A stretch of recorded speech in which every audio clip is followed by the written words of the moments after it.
Hey, what's up everyone? Welcome back to Stag VoiceOver. My name is Neil Glasgow. So, in today's video, I wanted to go over a really bad rookie mistake that I've made. And it's probably worth me giving you some advice to make sure you don't do the same dumb thing that I've done. So, with that in mind, let's get into it.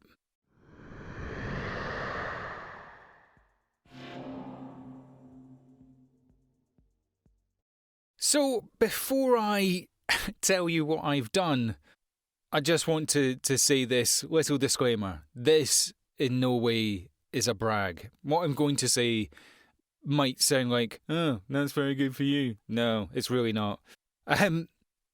What I've done is what I keep telling a lot of you to do. Do your marketing as often as you possibly can. Get your details out as you can. Do your auditions as much as you can. And what occasionally happens is a lot of things come back to you at once. And what's happened to me is I've overcommitted to a lot of projects. Weirdly and nicely, the industry seems to be bouncing back a little bit. And some things that I was talking about 2-3 months ago with some clients are starting to come in, and I committed at that point with them. But I had some conversations this week that I didn't think about properly before I agreed to some of my clients' timelines. Now, at the minute, I'm working on a couple of audio books, which take time to record quite a lot. I've talked about this before. One book's 5.5 hours, the other book's 10 hours.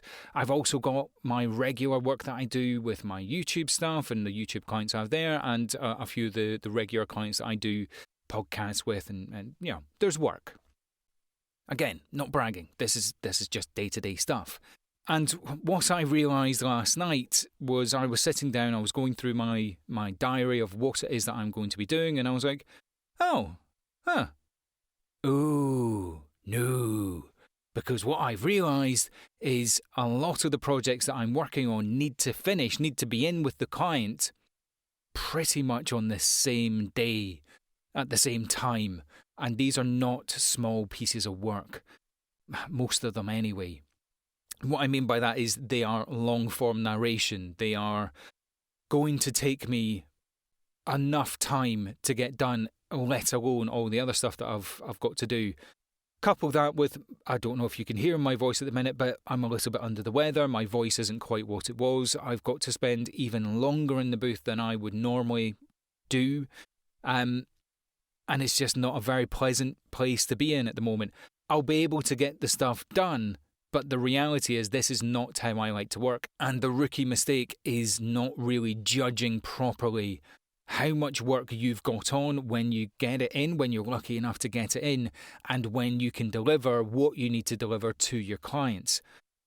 And we, in the voiceover industry, if you're putting your own stuff out there, I mean, I've got agents, they bring me work, but I tend to do a lot of my own marketing. If I've got new clients and then one of the first engagements that I have with them, I have to say, I'm not going to meet your deadline, or I can't do that, or whatever the reason is, you don't really want to do that, because ultimately people come back to you time and time again because you are reliable and deliver a quality piece of work.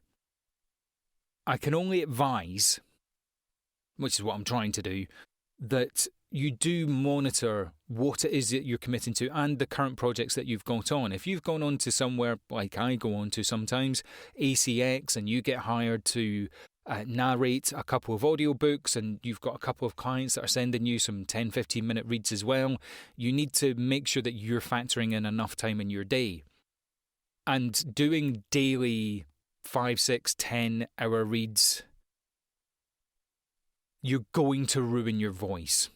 And it's not a productive thing. Short-term gains, long-term damage. So while I'll be able to do this now, I have relearned a lesson that I'm not going to do myself a mischief again.